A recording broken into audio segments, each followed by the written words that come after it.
Lao Tse, Tao Te Ching, livre 1er, poèmes 24 et 25.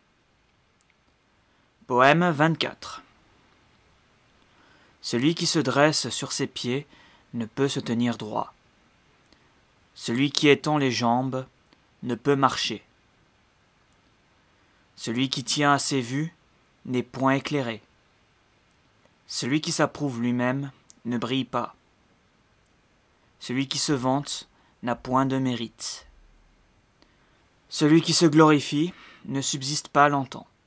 Si l'on juge cette conduite selon le Tao, on la compare à un reste d'aliment ou à un goitre hideux qui inspire aux hommes un constant dégoût. C'est pourquoi celui qui possède le Tao ne s'attache pas à cela. Poème 25. Il est un être confus qui existait avant le ciel et la terre. Oh, qu'il est calme! Oh, qu'il est immatériel! Il subsiste seul et ne change point. Il circule partout et ne périclite point. Il peut être regardé comme la mère de l'univers. Moi, je ne sais pas son nom.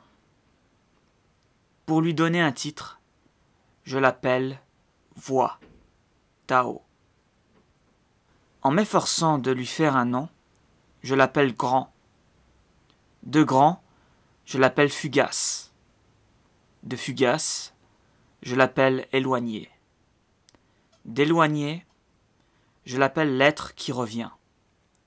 C'est pourquoi le Tao est grand, le ciel est grand, la terre est grande, le roi aussi est grand. Dans le monde, il y a 4 grandes choses, et le roi en est une. L'homme imite la terre imite le ciel imite le Tao imite sa nature. Explication. Dans le poème 25, Lao Tse insiste une fois de plus sur l'essence même du Tao qui existait bien avant le ciel et la terre. Il est calme, il n'est pas visible, on ne peut le connaître qu'en s'approchant de lui par la pratique de la vertu. On ne peut lui donner de nom, toutefois on peut le désigner par la voix. Le sage sait que le Tao est grand, fugace, éloigné. Lao Tse finit ce poème 25 par cette magnifique phrase. L'homme imite la terre imite le ciel imite le Tao imite sa nature. Dans le poème 24, Lao Tse continue de nous expliquer ce qu'est la voie de la sagesse, conformément au Tao.